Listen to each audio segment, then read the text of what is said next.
ഇന്ന് തന്നെ ഡൗൺലോഡ് ചെയ്യൂ. കാണൂ നിങ്ങളുടെ ഫേവറേറ്റ് ഷോസ്. ഞാൻ അവനോട് നിയന്ത്രണം വിട്ട് സംസാരിച്ചത് ഇന്നാണ് ഹരി. എവിടെ പോയാലും തിരിച്ചെത്തൂന്ന് അവൻ പറഞ്ഞു.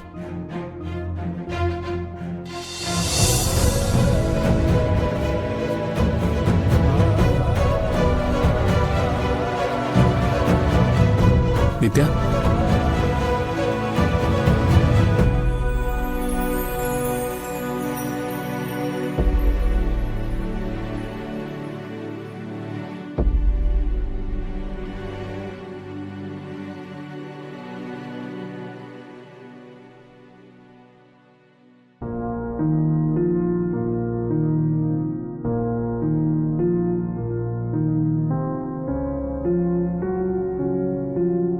ഞാൻ കരയാണെന്ന് കരുതിയിട്ട് എന്നെ ആശ്വസിപ്പിക്കാൻ വന്നതായിരിക്കും അല്ലേ?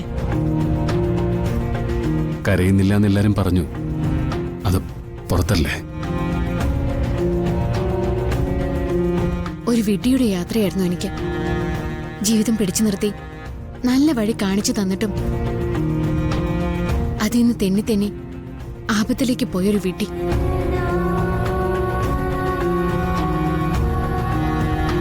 ചില നേരത്ത് ഈ പാരമ്പര്യങ്ങളും കുടുംബത്തെക്കുറിച്ചുള്ള ചിന്തകളും ഒക്കെ ബാധ്യതയായിട്ട് മാറും. ഞാനൊരു താലി മുറുക്കി പിടിച്ച് പറഞ്ഞതുപോലെ. ഞാനതിൽ തന്നെ കുറ്റപ്പെടുത്തുന്നില്ല. താനെന്നല്ല, നമ്മുടെ സൊസൈറ്റിയിലെ ഭൂരിഭാഗം സ്ത്രീകളും അങ്ങനെ തന്നെയാണ്.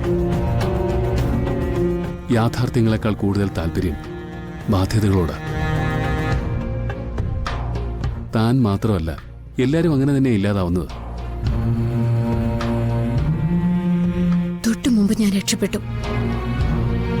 അല്ലായിരുന്നെങ്കിൽ ഹരിക്കൊന്നും കൗതുകമുള്ളൊരു മരണവാർത്ത കേൾക്കാമായിരുന്നു. അങ്ങനെയൊന്നും പറയരുത്. ജീവിതത്തിൽ താൻ പാലിക്കുന്ന ചിട്ടകളും ദൈവത്തിന്റെയൊക്കെ അനുഗ്രഹങ്ങളൊക്കെ ചേർന്നിട്ടാ ഇങ്ങനെയൊക്കെ സംഭവിച്ചത്.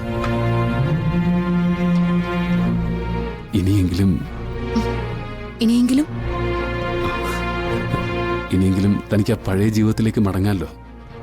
ക്ലാസും ചുറ്റും കുട്ടികളും, തനിക്ക് ഇഷ്ടപ്പെട്ടൊരു ലോകമല്ലേ. പതുക്കെ പതുക്കെ താൻ ജീവിതത്തിലേക്ക് തിരിച്ചു വരണം. നോക്കണം ഹരി, തളർന്നു കിടക്കാം. കാലെടുത്ത് നടക്കാൻ തുടങ്ങുമ്പോഴേ ഓരോ മുറിവിനെ കുറിച്ചും അറിയാൻ പറ്റൂ. എന്നാലും ഞാൻ നോക്കും. കാരണം എന്നെ ജീവനോളം സ്നേഹിക്കുന്ന ഒരു അമ്മയുണ്ട്. ഞാൻ തെറ്റിലേക്ക് നടക്കുമ്പോഴും സ്വന്തം ജീവൻ ഒരുക്കി എനിക്ക് വേണ്ടി പ്രാർത്ഥിച്ചൊരമ്മയുണ്ട്.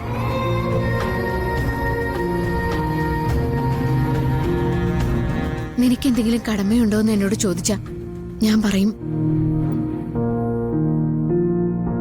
ഒരിക്കൽ എന്റെ അച്ഛനെ സ്നേഹിച്ചതുപോലെ, എന്റെ അച്ഛനെ നോക്കിയിരുന്നത് പോലെ ആ അമ്മയെ നോക്കണം ഒരുപാട് കാലം.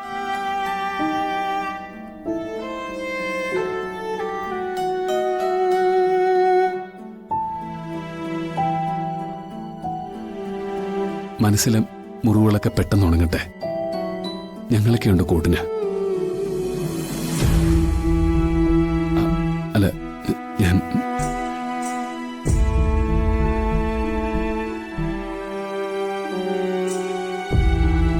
എന്തൊക്കെയോ പറയാൻ ശ്രമിച്ചിട്ട് കിട്ടാതെ പോകുന്നുണ്ടല്ലേ?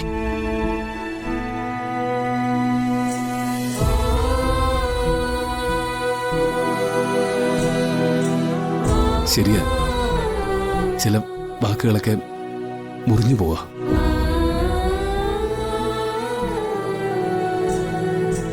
നിത്യമ്മ, ഹരി സാർ, സാർ, നിത്യമ്മ. ശരവണ, ഇങ്ങ இருக்க?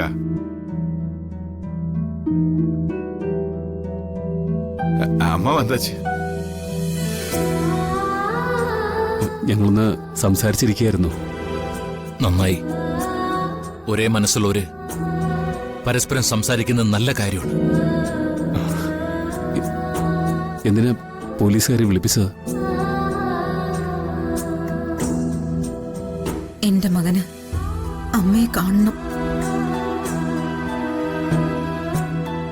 അവൻ എന്റെ മുൻപിൽ കരഞ്ഞു.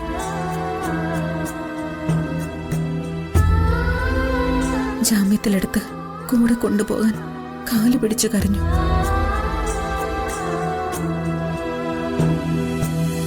പക്ഷെ എന്റെ മനസ്സിനൊരു ചലനം ഉണ്ടാക്കാൻ അവന് പറ്റിയില്ല. എന്നിട്ട് അവസാനം തനി നിറം പുറത്തിറക്കുകയും ചെയ്തു. ഞാൻ അവനോട് നിയന്ത്രണം വിട്ട് സംസാരിച്ചത് ഇന്നാണ് ഹരി. എവിടെ പോയാലും തിരിച്ചെത്തൂന്ന് അവൻ പറഞ്ഞു.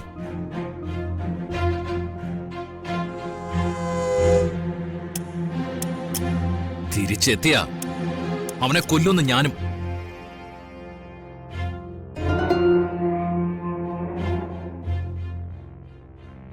என்ன சார் സ്റ്റേഷൻക്കുള്ള ഇരുന്നിട്ട് ഇവളു ധൈര്യമാ? കൊല്ലാൻ കൈ വിറയ്ക്കാത്തവനല്ലേ. അവനെന്ത് മനപ്രയാസം.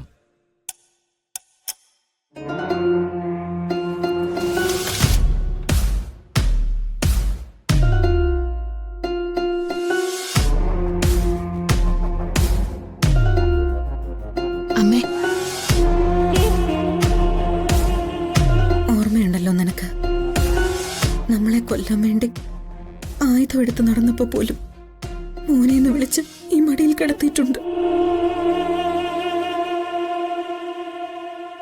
പാട്ടുപാടി ഞാൻ ഉറക്കിയിട്ടുണ്ട്. അത് എപ്പോഴെങ്കിലും അവനെ തിരിച്ചു കിട്ടുമെന്നുള്ള പ്രതീക്ഷ ഉണ്ടായിരുന്നു. പക്ഷെ ഇപ്പൊ എനിക്ക് ആ പ്രതീക്ഷയില്ല. എനിക്ക് വേണ്ട അവനെ. ഈ ജന്മത്ത് ഇനി ഒരിക്കലും എനിക്കവനെ വേണ്ട.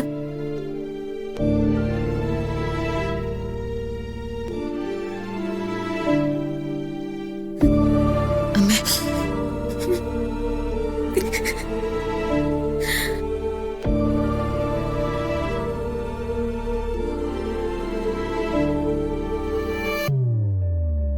നാളെയാണ് കോടതിയിൽ ഹാജരാക്കുന്നത്. ഇനിയുള്ളത് കോടതിയുടെ തീരുമാനമാണ്.